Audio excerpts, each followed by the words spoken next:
डेढ़ महीने का समय हमारे लिए बहुत महत्वपूर्ण होगा।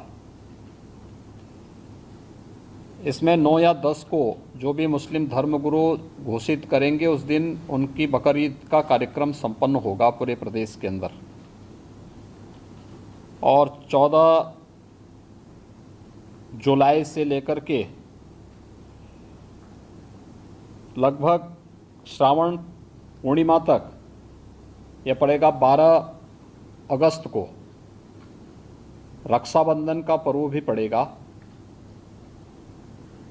प्रत्येक सोमवार के साथ साथ जिस दिन महाशिवरात्रि का आयोजन होगा उस दिन सभी देवालयों में भी भीड़ भाड़ होगी। 31 जुलाई से लेकर 12 अगस्त तक अयोध्या का सावन मेला भी है। 2 अगस्त को नाग पंचमी का भी पर्व पड़ेगा और 31 जुलाई से 9 अगस्त के बीच में मुहर्रम भी है। देखिए, सभी आयोजन एक दूसरे के साथ जुड़े हुए हैं। मुहर्रम के दौरान तृतीय सोमवार 1 अगस्त को पड़ेगा, चतुर्थ सोमवार 8 अगस्त को पड़ेगा। रक्षाबंधन का आयोजन भी इस दौरान है और श्रावण पूर्णिमा 12 अगस्त को पड़ेगी। ये नागपंचमी, रक्षाबंधन और जो 2 यानी 3 सोमवार भी 2 सोमवार भी इस दौरान पड़ेंगे।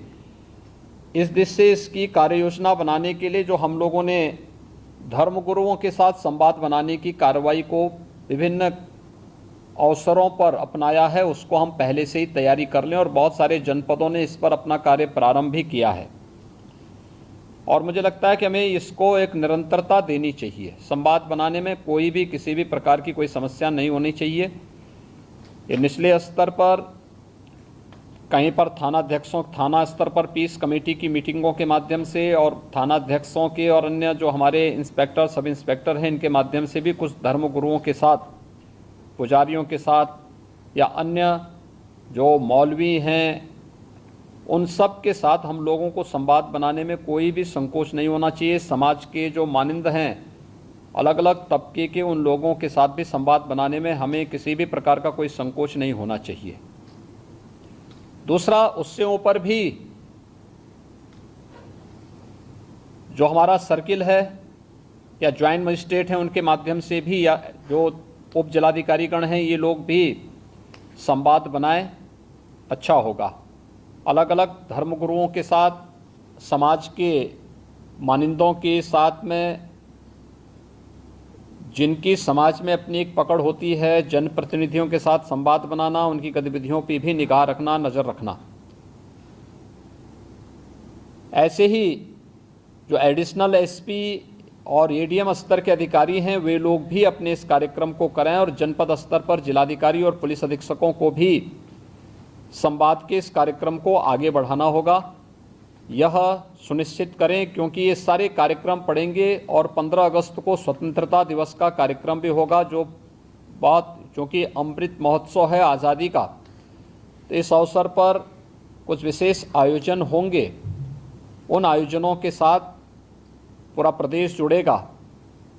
तो जितने भी ऐसे तत्व हैं जो एंटी सोशल हैं, एंटी नेशनल हैं, वे कुछ न कुछ गड़बड़ी करने का प्रयास करेंगे, माहौल को खराब करने का प्रयास करेंगे। इसलिए सतर्कता और सावधानी, इसके लिए संवाद हमारा महत्वपूर्ण है और संवाद के माध्यम से इसके समाधान का रास्ता निकालना, इसकी समीक्षा रेंज स्तर पर, कमिश्नरी स्तर पर, जोन स्तर पर निरंतर होती रहे।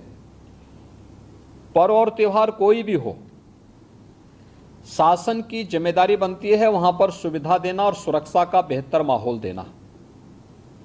कोई भी पर्व और त्यौहार हो, परंपरागत तरीके से हो, परंपरा से हटकर कुछ भी हम न होने दें।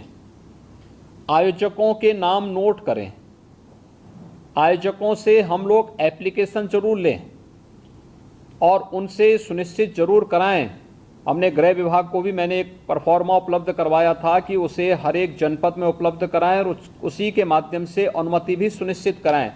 शर्तें जोड़िए उसमें कि वह कहीं भी शांति को भंग करने वाली व्यवस्था, कोई भी ऐसा बयान नहीं देंगे, कोई भी ऐसा कार्य नहीं करेंगे जिससे शांति व्यवस्था भंग होती हो, या किसी जाति, मत, मजहब, वर्ग, संप्रदाय या किसी भी अन्य उसकी भावनाएं आहत होती हैं, कोई भी इस प्रकार की बयानबाजी न हो।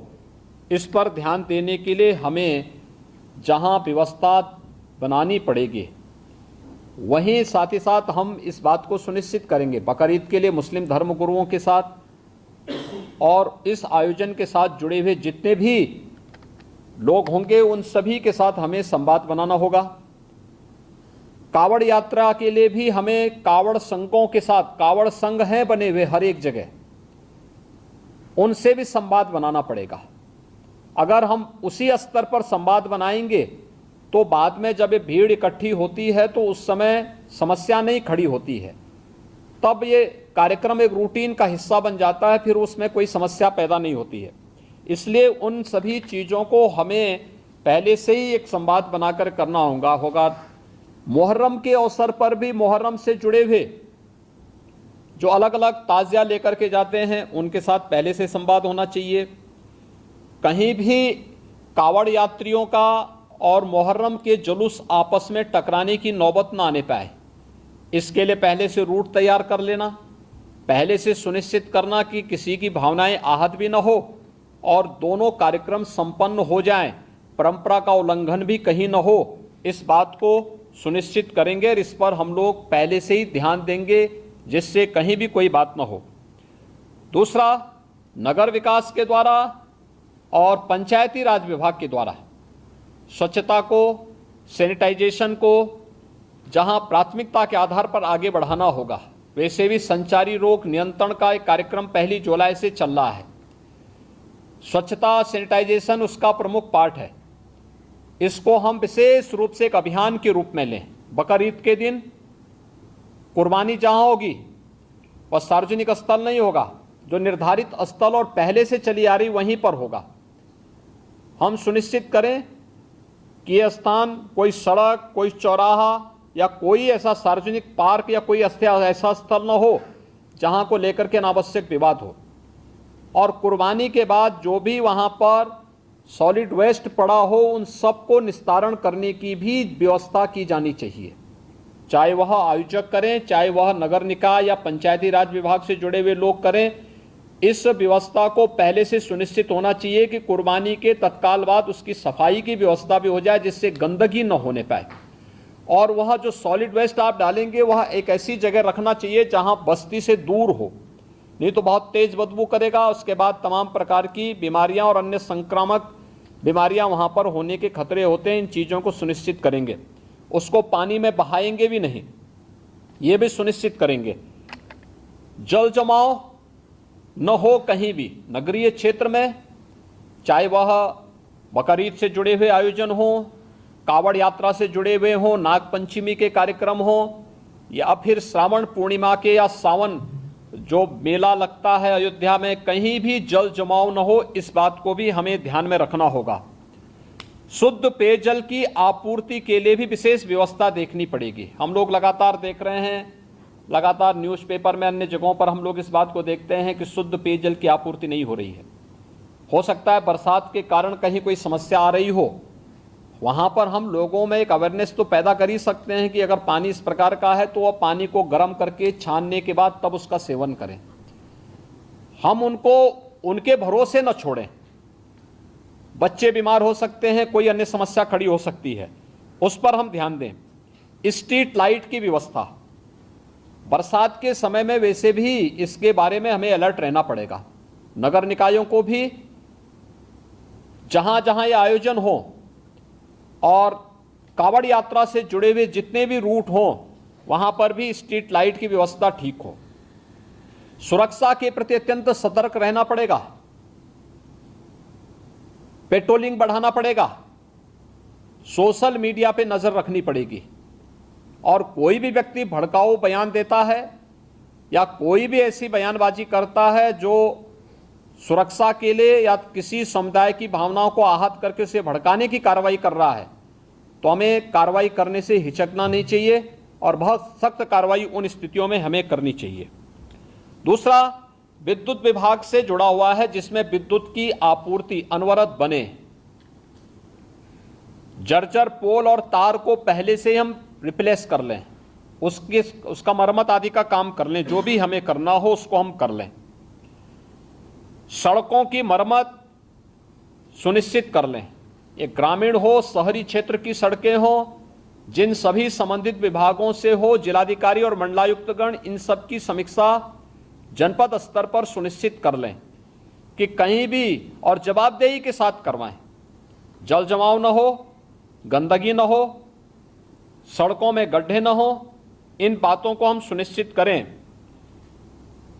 मीट मछली कावड़ यात्रा की रूट पर न हो, अच्छा होगा। अनावश्यक उसके कारण उत्तेजना पैदा हो सकती है या उस रूट पर कोई ऐसा कार्य न होने पाए, क्योंकि कभी कभी लोग शरारतन कर देते हैं कि उस रूट पर ही किसी प्रतिबंधित पशु को मार करके फेंक देते हैं जिससे वे लोग उत्तेजित हो सकें, क्योंकि जो शरारती तत्व हैं वो हर प्रकार का संभव प्रयास करेंगे। हमें उसके प्रति सतर्कता बरतनी चाहिए। ऐसे ही वह जो कार्यक्रम जो भी हो परंपरागत तरीके से हो, कुर्बानी प्रतिबंधित स्थलों पर न हो, या कावड़ यात्रा भी परंपरागत रूट से ही जाए, परंपरागत रूट से हटकर जाने की परमिशन हम कतई न दें और पहले से हम उन सब के साथ संवाद बना लें कि जबरदस्ती जो रूट नहीं है उस रूट पर जाने का कोई भी प्रयास न करें।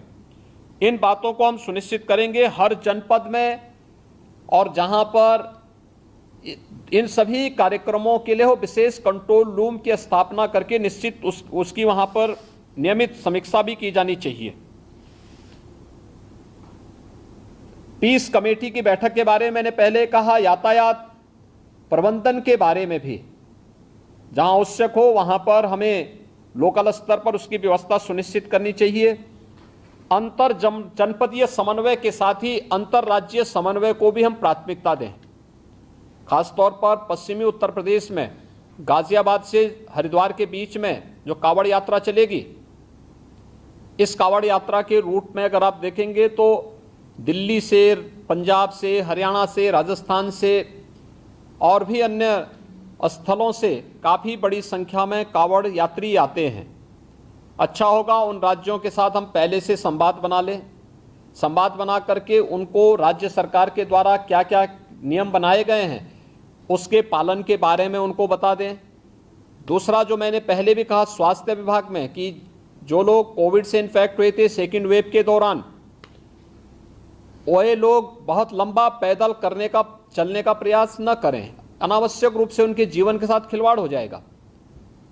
जा रहे हैं तो पानी की व्यवस्था सुनिश्चित करें, जगह जगह मेडिकल कैंप भी रहे और किसी भी प्रकार की कोई लापरवाही उन स्थलों पर न हो। इन बातों को हम ध्यान में रखेंगे।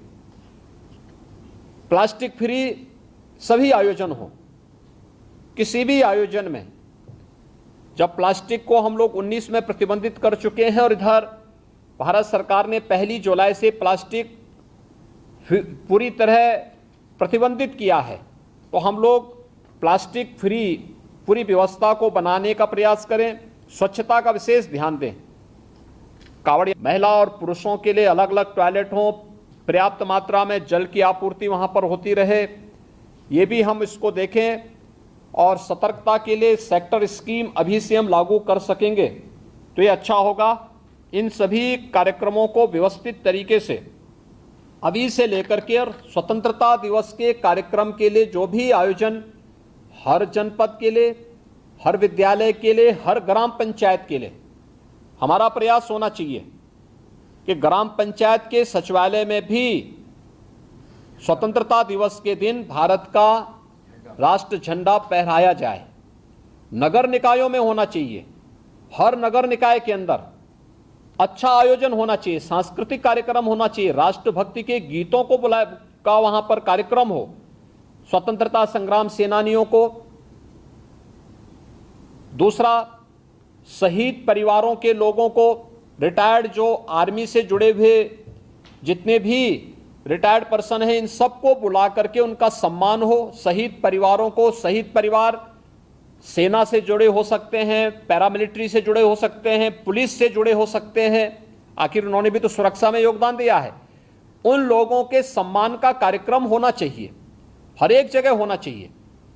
स्थानीय स्तर पर हो सकता है आज़ादी की लड़ाई के दौरान बहुत सारे ऐसे योद्धा रहे होंगे जो इतिहास के पन्नों में गुम हो गए होंगे, अज्ञात होंगे, लेकिन लोकल स्तर पर उनका गायन होता है। लोकल स्तर पर लोग लोक कथा के माध्यम से, लोक परंपरा के माध्यम से उनका श्रवण करते हैं। अच्छा होगा उन ग्राम पंचायतों में उनकी तस्वीर है तो उस तस्वीर के साथ हम वहां पे उन्हें इस अवसर पर श्रद्धांजलि देने का कार्य करें, उन्हें नमन करने का कार्य करें। तिरंगा हो, राष्ट्रगान, उन सभी गांवों में प्रयास हो कि ग्राम पंचायतें राष्ट्रगान उस अवसर पर वहां पर उसे आयोजित करें। जिन गांवों में अमृत सरोवर बन चुके हैं, अमृत सरोवर के तट पर ही यह आयोजन हो सके तो अच्छा होगा। उसकी फोटोग्राफ भी कलेक्ट करें ग्राम्य विकास विभाग कि ग्राम पंचायतों के साथ संवाद बना करके ग्राम्य विकास और पंचायती राज विभाग वहां पर इस कार्यक्रम को आयोजित करें।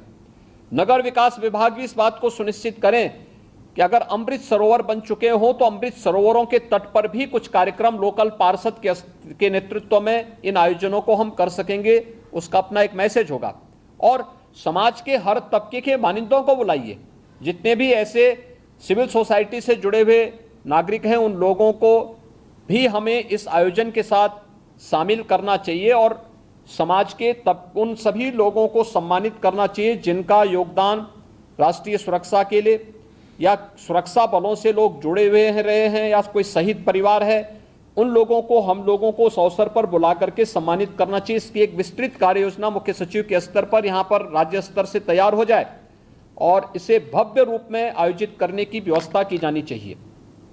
अच्छा होगा कि बेसिक शिक्षा परिषद और माध्यमिक शिक्षा परिषद के बच्चों को प्रभात फेरी निकाली जाए। उस दौरान स्वच्छता को लेकर के, जल संरक्षण को लेकर के, वृक्षारोपण को लेकर के, शहीदों के चित्रों को लेकर के प्रभात फेरी निकले और फिर वहां पर उस आयोजन को विद्यालय परिसर में सांस्कृतिक कार्यक्रम के साथ साथ राष्ट्रभक्ति के गीतों के साथ हम इन कार्यक्रमों को आगे बढ़ा सकें। आखिर देश की आजादी के अमृत महोत्सव कार्यक्रम का कोई मतलब तो होना चाहिए और उसे हम कैसे आगे बढ़ा सकते हैं, इस दिशा से हमें इन कार्यक्रमों के साथ जुड़ने की आवश्यकता है। आयोजन जो 10 से प्रारंभ होंगे, सेक्टर प्रणाली हम सख्ती के साथ लागू करें। 9 या 10 जुलाई से प्रारंभ होने हैं और 15 अगस्त तक चलेंगे। हम इन सभी कार्यक्रमों में पूरी सतर्कता बरतें। इस दौरान हमारा प्रयास होना चाहिए कि सभी सीनियर अधिकारी एक एक गतिविधि की मॉनिटरिंग करें, पेट्रोलिंग को बढ़ाएं। शरारती तत्व अपनी हरकतों से बाज नहीं आएंगे जब तक आप कठोरतापूर्वक उनके खिलाफ कार्रवाई नहीं करेंगे। और हमें कार्रवाई करने में किसी भी शरारती तत्व के खिलाफ एंटी सोशल और एंटी नेशनल एलिमेंट कोई भी हो, उसके खिलाफ कार्रवाई करने में कोई हिचक नहीं होनी चाहिए। किसी शरीफ व्यक्ति को अनावश्यक रूप से कोई भी व्यक्ति प्रताड़ित न करने पाए, इन चीजों को भी हमें ध्यान में रखना होगा। लेकिन जो लोग सुरक्षा के लिए खतरा बने हुए हैं, उनके साथ किसी प्रकार का कोई रियायत बरतने की आवश्यकता भी नहीं है और इसलिए सेक्टर प्रणाली तत्काल लागू करते हुए बकरीद के कार्यक्रम को सभी मुस्लिम धर्मगुरुओं के साथ संवाद बना करके बेहतरीन तरीके से, शानदार तरीके से स्वच्छता के मानकों का ध्यान रखते हुए जो पहले से ही व्यवस्था बनाई गई है कि किसी सार्वजनिक स्थल पर कोई भी ऐसे कार्यक्रम हम नहीं होने देंगे जो अनावश्यक ट्रैफिक को जाम करता हो। जो परंपरागत रूप से कार्यक्रम चलते रहे हैं उन सब उन्हें छोड़ करके, खासतौर पर जैसे कावड़ यात्रा निकलेगी या मुहर्रम के जुलूस निकलेंगे, अगर वे परंपरागत रूप हैं, हमारा प्रयास होना चाहिए कावड़ यात्रा हो या फिर मुहर्रम के जुलूस, अस्त्र शस्त्र कोई लेकर नहीं जाएगा। पहले से हम सुनिश्चित करेंगे, हम संवाद बनाएं। त्रिशूल लेकर के भी कावड़ यात्रा में कोई जाता है तो पहले से उसको जानकारी देनी होगी, उस व्यवस्था के साथ बताइएगा। लेकिन कोई नंगी तलवार लेकर के जाएगा, इसकी अनुमति मत दीजिए। छुरा लेकर के जाएगा, इसकी अनुमति मत दीजिए। एयरगन लेके जाएगा, इसकी अनुमति मत दीजिए। अनावश्यक रूप से भावनाएं आहत न होने वाली कोई भी ऐसी हरकत प्रशासन के स्तर पर भी न हो और कावड़ संघ हो या मुहर्रम के जुलूस हों, अस्त्र शस्त्र का प्रदर्शन न हो, ये भी हम सुनिश्चित करेंगे, जिससे स्थानीय स्तर पर किसी भी प्रकार की कोई कानून व्यवस्था के साथ खिलवाड़ करने की स्थिति ना आने पाए। हर एक जुलूस जो भी निकले उसकी निगरानी होनी चाहिए, ड्रोन के माध्यम से, सीसीटीवी कैमरे के माध्यम से, वीडियोग्राफी के माध्यम से हमें करने में कोई संकोच नहीं करना चाहिए। कावड़ यात्रा की जो निगरानी हेलीकॉप्टर के माध्यम से होती है वह पूर्व की भांति उसी प्रकार से इस वर्ष भी होगी।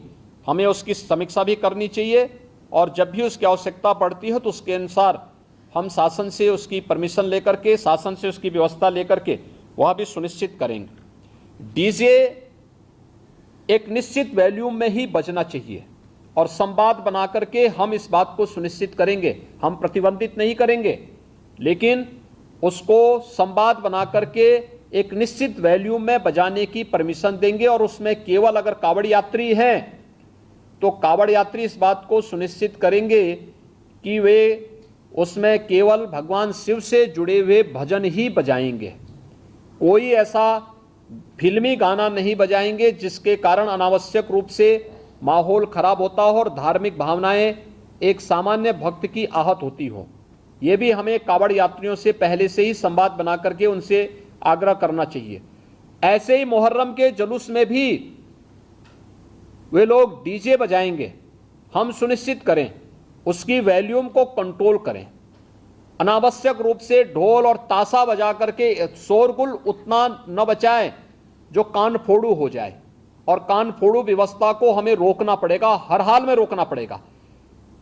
अस्त्र शस्त्र का अनावश्यक प्रदर्शन नहीं करेगा कोई, और हर एक जितने भी ऐसे लोग होंगे जो जुलूस का नेतृत्व करेंगे उनसे लिखित एफिडेविट भी आप लोग ले लेंगे स्थानीय स्तर पर पहले से व्यवस्था बना करके, तो पर्व और त्यौहार में कोई खलल डालने का प्रयास नहीं करेगा, उसके नाम पर शांति भंग करने का दुस्साहस भी कोई नहीं करेगा। आज की ये वीडियो कॉन्फ्रेंसिंग इसीलिए महत्वपूर्ण थी और मैं चाहूँगा कि शासन स्तर पर यहाँ पर सभी संबंधित विभाग इस बात को सुनिश्चित कर लेंगे कि जो व्यवस्था उनके जिम्मे है वे अपने अपने विभागों की भी समीक्षा कर लें, कोऑर्डिनेशन के माध्यम से प्रभावी ढंग से इसको लागू करने की तैयारी भी करेंगे और कहीं भी कानून व्यवस्था की कोई समस्या न होने पाए, पर्व और त्योहारों को शांतिपूर्ण और सौहार्दपूर्ण तरीके से हम संपन्न कर सकें, यह हर स्तर पर हमारी पूरी तैयारी होनी चाहिए। यही मुझे इस अवसर पर आप सबको कहना था। बहुत बहुत धन्यवाद जी।